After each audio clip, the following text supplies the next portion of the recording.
తెలుగు రాజ్యంకి స్వాగతం. నేను మీ సంధ్య.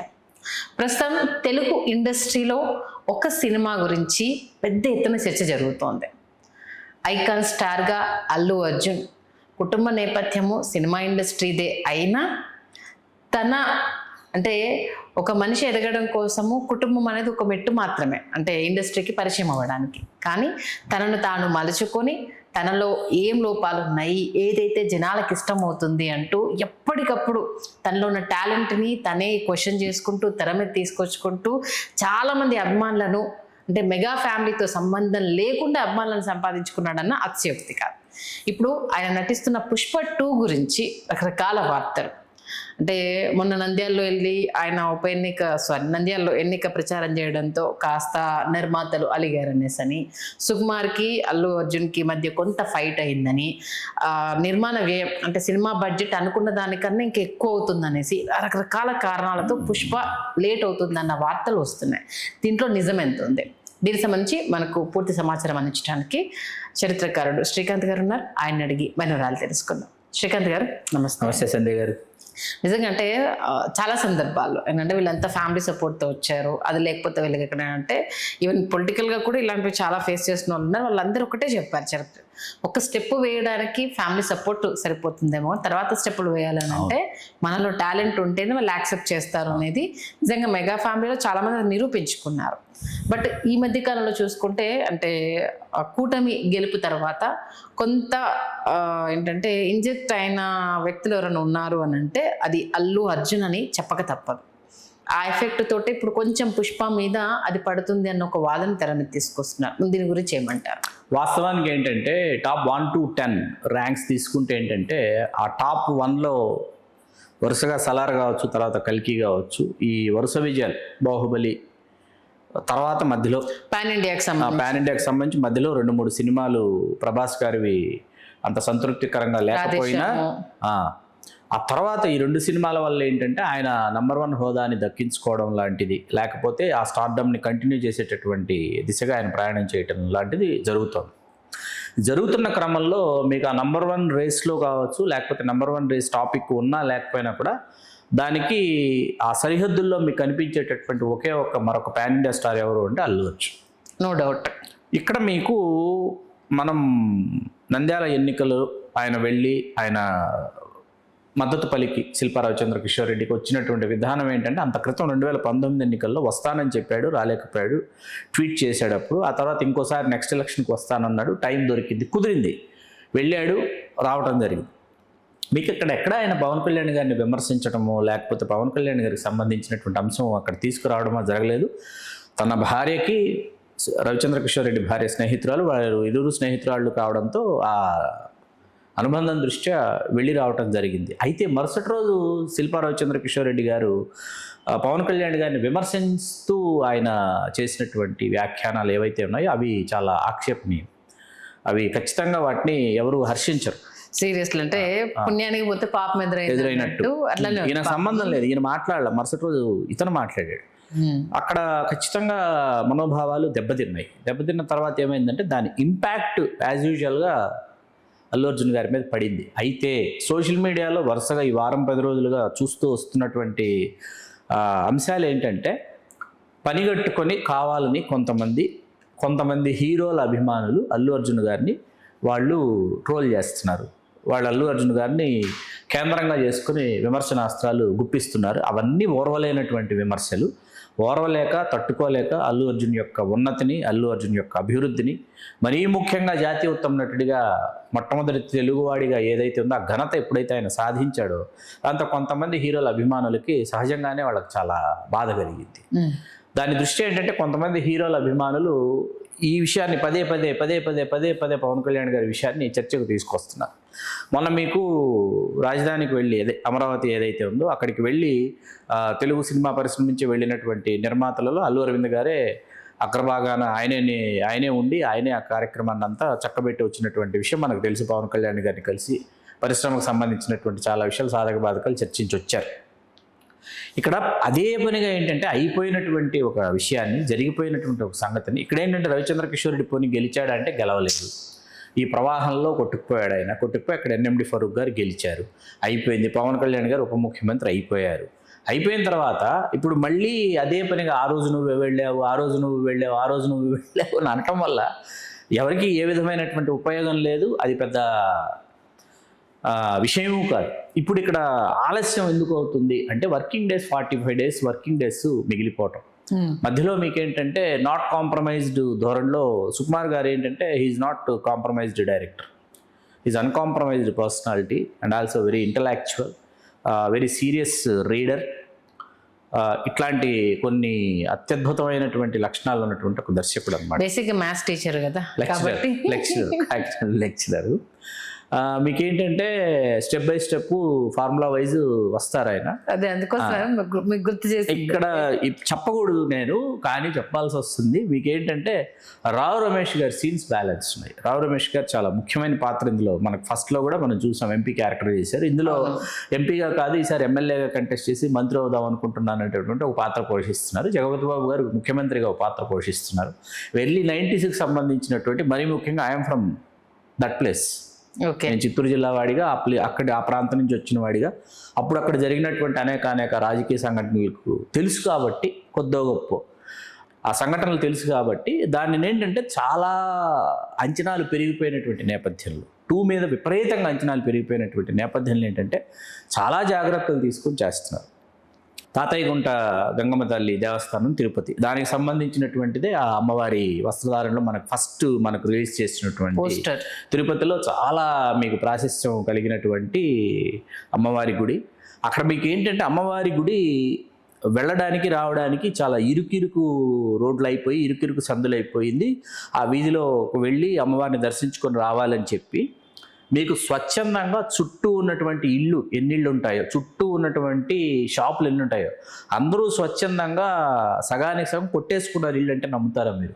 ఓకే, మీకు ఇప్పుడు ఇది టెంపుల్ రీచ్ అవ్వాలి, ఈ సరౌండింగ్స్ మొత్తం ఉన్నటువంటి హౌసెస్ రోడ్డు కోసం ఇచ్చేసారు అమ్మవారిని దర్శించుకోవడానికి. అంటే అమ్మవారి మీద వాళ్ళకు ఉన్నటువంటి అంతులేని అపారమైనటువంటి భక్తి అనమాట. ఎందుకంటే అమ్మవారి దయ వల్ల మేము ఎదిగాము, పెరిగామని చెప్పేసి అట్లాంటి ఒక సీక్వెన్స్. ఇట్లా చెప్పకూడని చాలా అద్భుతాలు పుష్ప 2లో ఉండబోతున్నాయి, సందేహమే లేదు అందులో.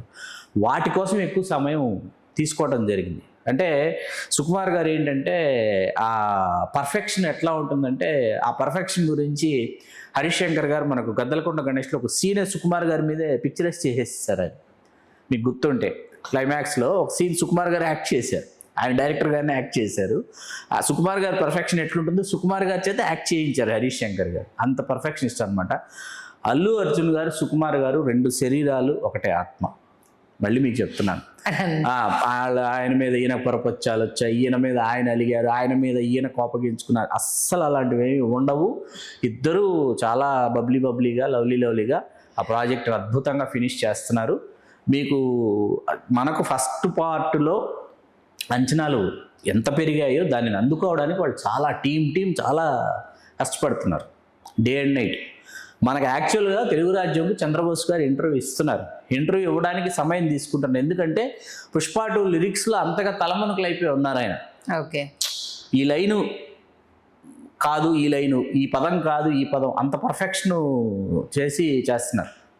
అందుకని ఆలస్యం అవుతుంది. ఎందుకంటే మల్టీ లాంగ్వేజ్ మీకు పాన్ ఇండియా అయిపోయిన తర్వాత ఈయన రాసిన తర్వాత 5 మాతృకలో ఈయన రాయాలి. ఎవరు? చంద్రబోస్ గారు రాయాలి. డబ్బు అవ్వాలంటే ఈ మీనింగ్ ఆయన ఎక్స్ప్లెయిన్ చేయాలి. ఈ మీనింగ్ ఎక్స్ప్లెయిన్ చేసిన తర్వాత కన్నడం వాళ్ళు ఈ అర్థం వచ్చేలాగా లిప్సింగ్కి అనుగుణంగా వాళ్ళు మళ్ళీ అక్కడ వాళ్ళు రాసుకోవాలి. ఈ 5 to 6 లాంగ్వేజెస్ వర్క్ జరుగుతుంది. రిలీజ్ అయిన 2 songs మామూలుగా పుష్ప నుంచి వచ్చినవి. ఒకటి అల్లు అర్జున్ మీది, ఇంకొకటి హీరో మీది. అవి 2 రచ్చలేపుతున్నాయి. ఇంకా రాబోయేవి ఎట్లుంటాయి అనేది ఇంకా చెప్పగానే చెప్పారనే విషయం క్లియర్ కట్ గా తెలుస్తుంది. అయితే ఇంకోటి ఏంటంటే షూటింగ్ కంప్లీట్ కాలేదు, అదే 45 days ఉంది కదా. ఇప్పుడు మనకి అది క్యారెక్టర్ కి అనుగుణంగానే చేశారు. ఓకే, క్యారెక్టర్ కి అనుగుణంగానే జరిగింది. వాడుకుంటున్నారా? క్యారెక్టర్ కి అనుగుణంగానే జరిగింది. అది కూడా అవన్నీ ప్రతిదీ చెప్తూ కూర్చున్నారు అనుకోండి, షూటింగ్ అవ్వదు అక్కడ. ప్రతి దాని గురించి, ప్రతి చిన్న మూమెంట్ గురించి చెప్తూ కూర్చుంటే మీకు అప్డేట్స్ ఇవ్వాలి అంటే అక్కడ వాళ్ళు వర్క్ ఫినిష్ చేసుకోలేరు. ఫారెస్ట్ ఎపిసోడ్ ఒకటి ఉంది, ఆ ఫారెస్ట్ ఎపిసోడ్ రంపచోడవరంలో చేయాలనుకున్నారు, మళ్ళీ కాదు ఇక్కడ RFC దగ్గర చేయాలి తీయాలని అనుకున్నారు. RFC దగ్గర ఫారెస్ట్ ఎపిసోడ్కి సంబంధించి బోల్డ్ ఎంత సెట్లు అవి వేయటం జరిగింది. వాటికి సంబంధించి ఒక వీడియో ఒకటి ఆయన రిలీజ్ చేశారు బయటకు ఒక రోజు. అల్లు అర్జున్ గారు ఒక వీడియో రిలీజ్ చేశారు. డ్రెస్అప్ ఎలా అవుతారు, ఒక వీడియో, వ్యాన్, ఫ్యాన్స్ అవన్నీ చూపించారు ఒక రోజు. ఇక్కడ ఇదేంటంటే ఈ పర్ఫెక్షన్ అంటే ఒక 5 సంవత్సరాల కాలం ఇక్కడ మనకు జర్నీ అనేది జరిగింది. పైగా ఏంటంటే భాష, ఆ మాండలికం, చిత్తూరు జిల్లా మాండలికం మీద విపరీతమైనటువంటి అధ్యయనం చేసినటువంటి 10-15 మంది రచయితలతో కూర్చొని వాళ్ళు ప్రతి సీన్ 1-2 సార్లు 4 సార్లు. మీకు ఒక ముఖ్యమైన విషయం చెప్పాలండి. అదేంటంటే మీరు ఆర్య సినిమా చూసారు. ఆర్య సినిమాలు ఎన్ని సీన్స్ ఉంటాయి? 60 సీన్స్. ఒక సినిమా అంటే 60 నుంచి 70 సీన్లు, 75 సన్నివేశాలు ఉంటాయి. ఆర్యలో 60 సన్నివేశాలు ఉన్నాయి, 60 సీన్లు ఉన్నాయి. 60 సీన్ల కోసం సుకుమార్ గారు ఎన్ని సీన్లు రాశారని మీరు అనుకుంటున్నారు? పక్కన ఇంకో 0 యాడ్ చేయాలి. 600 సీన్స్ రాశారు, అంటే 10 సినిమాల స్క్రిప్ట్. మీకు ఆర్య సినిమా మీరు ఇవాళ ఇంటికి వెళ్ళి మళ్ళీ చూస్తే మీకు ఏ సీన్లో నుంచి రాదు. సీన్ తర్వాత ఇంకో కొత్త సీన్ తర్వాత ఇంకో కొత్త సీన్ ఉంటుంది తప్ప సీన్ టు సీన్ కంటిన్యూటీ ఉండదు. కట్ అన్నట్టుగా ఈ సీన్ తీసేసి ఇంకో సీన్ వేసుకోవచ్చు. ఈ సీను రాసుకున్న సీను ఆయనకి సంతృప్తికరంగా లేదనుకోండి, ఈ సీన్ తీసి పక్కన పెట్టేసి పేపరు ఇంకొక సీన్ తీసేసి ఇక్కడ యాడ్ చేసుకోవచ్చు. అట్లాంటి ఒక సుకుమార్ గారు మొదటి సినిమా ఆర్య కోసం అంత కష్టపడిన సుకుమార్ గారు ఇంత అంచనాలున్న పుష్ప 2 కోసం ఆయన ఇప్పుడు ఫహాద్ ఫాజిల్ ఏం చేశాడో తెలియదు మనకు. ఫస్ట్ పార్ట్లో ఫహాద్ ఫాజిల్ జస్ట్ ఇంట్రడ్యూస్ చేసి వదిలేశారు. పుష్ప 2 రిలీజ్ కాబోతున్నటువంటి టైం December 6 అనుకుందాం కాసేపు. ఈ సమయానికి ఫహాద్ ఫాజిల్ కెరీర్ గ్రాఫ్లో చాలా అద్భుతమైనటువంటి ట్రెమండస్ హిట్లు, కనీవినిగి ఎరుగుని హిట్స్ పడ్డాయి. ఏది మీకు మామన్నన్లో విలన్ ఆయన, ఏది నాయకుడు తెలుగులో డబ్ అయింది, వడివేలును ఉదయనిధి స్టాలిన్. ఎక్స్ట్రాడినరీ క్యారెక్టర్ ఎవరు? ఫహాద్ ఫాజిల్ చేసింది. మళ్ళీ ఇతను ఇలాంటి క్యారెక్టింగ్ కూడా చేస్తాడని ఈలోపు ఆవేశమని మలయాళం OTTలో ఉంది. అద్భుతమైన సినిమా, బ్లాక్ బస్టర్. ఇట్లా మీకు ఫహాద్ ఫాజిల్ గారు చాలా వచ్చేసిన తర్వాత ఇప్పుడు ఈ ఫహాద్ ఫాజిల్ గారిని ఇక్కడ ఏం జస్టిఫై చేస్తారు? అట్లాగే అనసూయ క్యారెక్టర్ ఏం జస్టిఫికేషన్ ఇస్తుంది? జాలిరెడ్డి ఇంకా బతికే ఉన్నాడు, జాలిరెడ్డి వాళ్ళ అన్న ఇందులో ఉన్నాడు, రావు రమేష్ గారు ఉన్నారు. కొత్తగా యాడ్ అయిన క్యారెక్టర్స్, అసలు రివీల్ చేయని క్యారెక్టర్స్ చాలా ఉన్నాయి. అంటే ఇప్పుడు అంటే ఎట్లా అయిపోయిందంటే మన అల్లు అర్జున్ ఫ్రెండ్ క్యారెక్టర్ చేశాడు కదా. అవును, బండారి, జగదీష్ ప్రతాప్ బండారి. అతనే ఈతన్ సార్, కేశవ పాత్ర జగదీష్ ప్రతాప్ బండారి. నాకంటే సినిమా క్యారెక్టర్ అంతలా ఇన్వాల్వ్ అయిపోయి కేశవ అనే గుర్తుంటుంది. కేశవ అనేది గుర్తుండేలు. మీరు పేరు చెప్పేసరికి అదేంటి కేశవ కదా అంటే అతని రియల్ పేరు కన్నా కేశవ పాత్ర, ఆ పాత్ర ద్వారా కథ చెప్పిస్తున్నారు మనకి.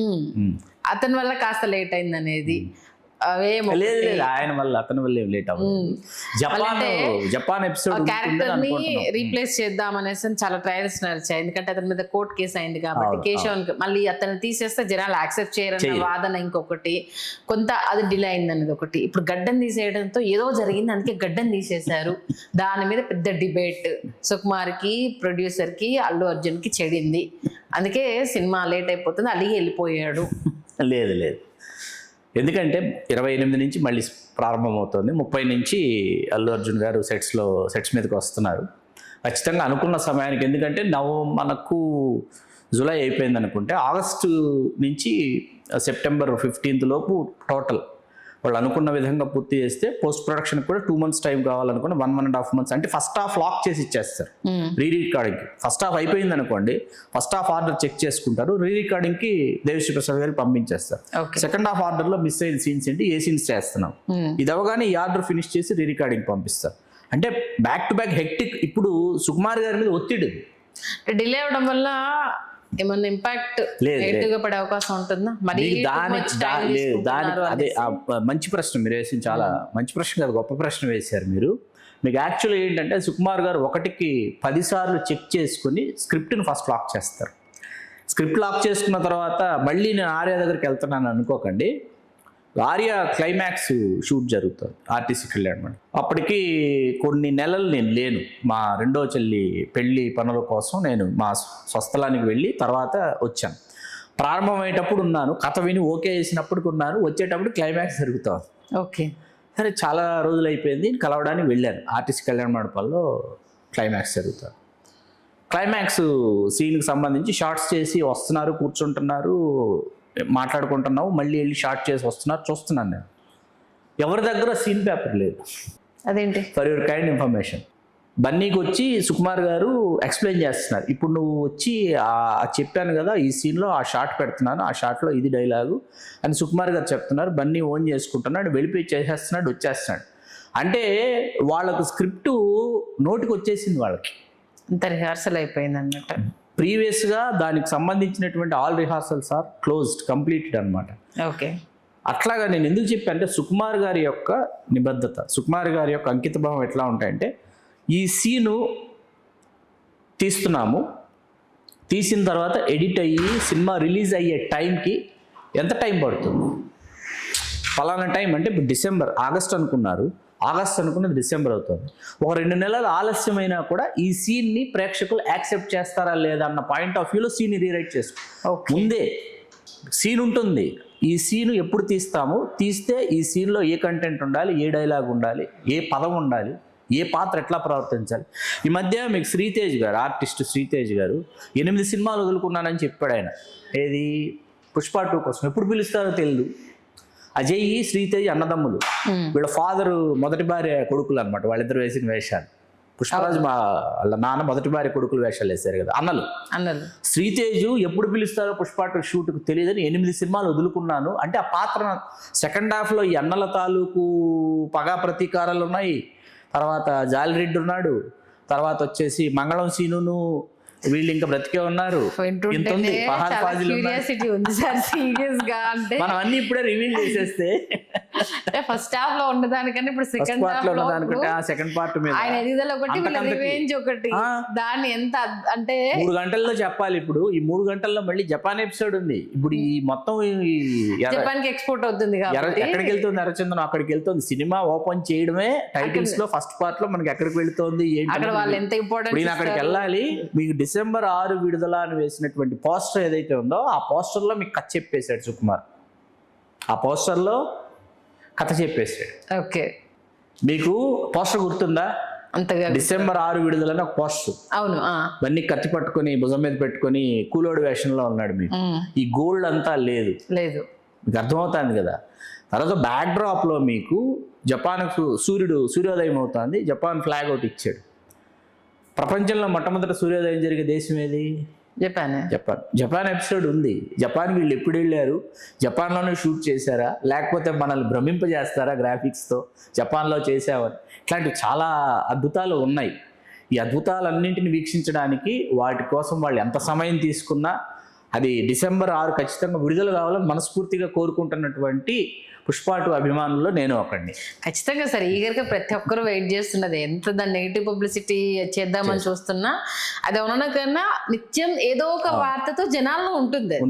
అసలు ఒక సినిమా కోసం ఇంతలా డిస్కషన్ అని అంటే అది పాజిటివ్ పబ్లిసిటీ. వాళ్ళు ఎంత నెగిటివ్ చేద్దాం అనుకున్నా సినిమాకి అది పాజిటివ్ అవుతుంది. ఏంటి అసలు ఈ సినిమాలో ఏముంది, ఇంకెవరెవరు రాబోతున్నారు తెలియకుండానే మనిషి మైండ్ డైవర్ట్ అయిపోతుంది. కాబట్టి ఖచ్చితంగా చూడాలన్న క్యూరియాసిటీ అవునన్నా కానీ 2 పెరుగుతూ ఉంటుంది. మీకు ఫస్ట్ సాంగ్ పుష్ప 2లో ఏదైతే మనకు రిలీజ్ చేశారో సాంగ్ ఒరిజినల్ తెలుగు కంటే నేను హిందీ కన్నడ విపరీతంగా ఎంజాయ్ చేశాను. అంత బాగుంది హిందీలో కన్నడలో. ఇక్కడ మీకు ఏమైపోయిందంటే వెరీ బిగినింగ్ పుష్ప 1 ఏదైతే ఉందో దాన్ని అల్లు అరవింద్ గారి ప్రమేయంతోనే అల్లు అరవింద్ గారు దీన్ని పలానా నార్థన్ స్టేట్స్లో మనం ఇట్లా రిలీజ్ చేద్దామంటే సుకుమార్ గారు ఆశ్చర్యపోయారంట. ఏంటి సార్ అస్సాం ఏంటి, బీహార్ ఏంటి, ఎందుకు చూస్తారు సార్ మన సినిమా అంటే, నువ్వు చూడు ఈ సినిమా ఎలా పే చేస్తుందని. ఆ టికెట్ రేట్లు నేను మళ్ళీ మీకు గుర్తు చేస్తున్నా. పుష్ప 1 రిలీజ్ అయినప్పుడు పుష్ప 1 టికెట్ రేట్లు ఆంధ్రప్రదేశ్లో చాలా తక్కువ. ఆంధ్రప్రదేశ్లో వచ్చినటువంటి రెవెన్యూ కంటే బయట స్టేట్స్లో వచ్చినటువంటి రెవెన్యూ చాలా ఎక్కువ పుష్పకి. ఓకే. ఇప్పుడు టికెట్ రేట్లు పెరిగాయి. ఈ రేట్స్లో ఎటువంటి సంచలనాలు సృష్టించబోతుంది అన్నది కొద్ది నెలలు మనం ఓపిక పడితే మనం ఎదురు చూడబోతున్నాం. నిజంగా ఉన్న డౌట్స్ అన్నిటిని పటాపంచలు చేశారు, pin to pin, scene to scene, serious గా చాలా క్లియర్. అంటే సినిమా నాలెడ్జ్ కి మాకు వచ్చినప్పటి సినిమా చూపించేశారు. Thank you so much. Thank you Sandhya గారు, thank you very much. Please do subscribe to Telugu Rajyam channel. Please do subscribe to Telugu Rajyam channel. Please do subscribe to Telugu Rajyam channel. Hi అండి, నేను మీ ఆర్పీని, నెల్లూరు పెద్దారెడ్డి చేపల పులుసు ఓనర్ని. మీరు తెలుగు రాజ్యం అనే ఈ యూట్యూబ్ ఛానల్ సబ్స్క్రైబ్ చేసుకుని మంచి వీడియోలతో వస్తారు. Thank you so much. Hi people, I'm Sonakshi Verma and you please watch Telugu Rajyam and please subscribe to the channel.